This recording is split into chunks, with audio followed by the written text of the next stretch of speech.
আপনি কি নিরিবিলি জায়গা খুঁজছেন? এছাড়াও কি প্রকৃতির মাঝে হারিয়ে যেতে চান? এছাড়াও এমন একটি জায়গার কথা বলবো যেখানে আপনারা চাইলে পিকনিকেও যেতে পারেন। আর এখানে যেতে আপনাদের কত টাকা খরচ করতে হবে তা সবকিছু আমি এই ভিডিওতে বলবো। প্রথমে আপনাদের আসতে হবে ভোলা জেলার ভোলা সদরে। আর সেখান থেকে আপনি রিক্সা মামাকে তুলাতুলি বললে সেখানে নামিয়ে দিবে, ভাড়া নিবে 20 টাকা। তো বলতে বলতে চলে আসলাম ভোলার তুলাতুলি, মেঘনা নদীর পারে অবস্থিত একটি জনপ্রিয় পর্যটন কেন্দ্র।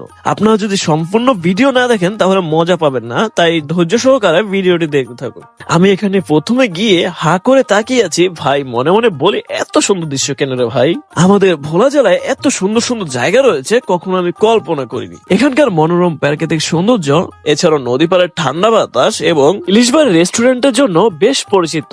এখানকার বাজারটি আমার কাছে অসাধারণ লেগেছে, কারণ এখানকার দোকানগুলো সুন্দরভাবে সাজিয়েছে। ওই যে আপনার কক্সবাজারে যেরকম দোকানগুলো আছে না ভাই, ওই রকমই সাজিয়েছে এখানকার দোকানদাররা তাদের দোকান। এখন আমি প্রবেশ করবো ইলিশবাড়ি রেস্টুরেন্টে। ভিতরে প্রবেশ করে আমি এত সুন্দর দৃশ্য দেখবো কখনোই কল্পনা করিনি ভাই। কি সুন্দর কাঠের তৈরি ঘর, তাও আবার 3 তলা বিশিষ্ট।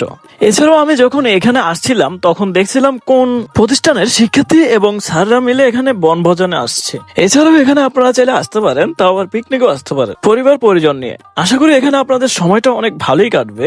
তো আমি বলতে বলতে চলে যাচ্ছি 3 তলা বিশিষ্ট সেই ঘর কিংবা রেস্টুরেন্ট।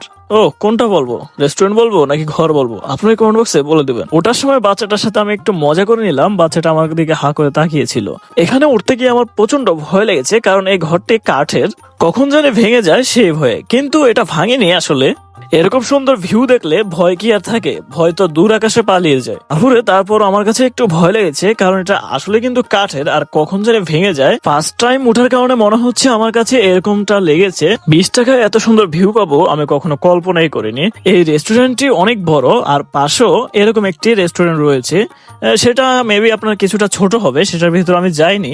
আপনারা যদি বলেন কমেন্ট বক্সে, তাহলে আমি সেখানে যেয়ে ভিডিও বানাতে পারি। কি সুন্দর লাভ, আর এখানেও বসে সুন্দর একটি ভিউ উপভোগ করা যায়। আমি এখানে বসে ছবি তোলার জন্য কয়েকটি পোজ দিয়ে নিয়েছিলাম। এখানে কিছুক্ষণ বসে আমার মনটা একেবারে শান্ত হয়ে গিয়েছে। এখানে আপনি যদি বসেন কিছুক্ষণ, তাহলে আপনি দেখতে পারবেন মাঝিরা কিভাবে মাছ ধরে, এবং নৌকার ভিতরে দেখবেন একটি আস্ত তাদের সংসার। এখানে আপনার ভিউটা অসাধারণ, যা বলার মতো নয়। আপনারাই দেখতে পাচ্ছেন কি সুন্দর ভিউ, যা দেখে মন মুগ্ধ হয়ে যায়। এখন আমি যেখানে যাচ্ছি এখানে দেখবেন অন্যরকম ভিউ।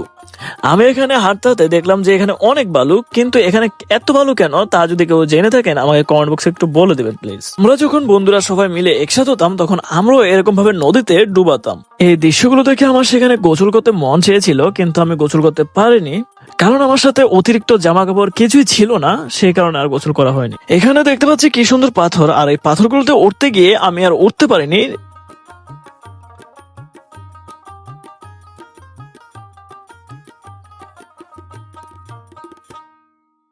ভাই আমি বুঝতে পারছি না, আমাদের ভোলা জেলায় এত সুন্দর সুন্দর জায়গা, এরপর রয়েছে কত কিছু, তারপর আমাদেরকে ভোলা বরিশাল সেতু দিচ্ছে না। যতদিন পর্যন্ত আমাদেরকে ভোলা বরিশাল সেতু দিবে না, ততদিন পর্যন্তই আমি নদীর পাড়ে এসে আমাদের দাবি মানতে হবে, ভোলা বরিশাল সেতু দিতে হবে।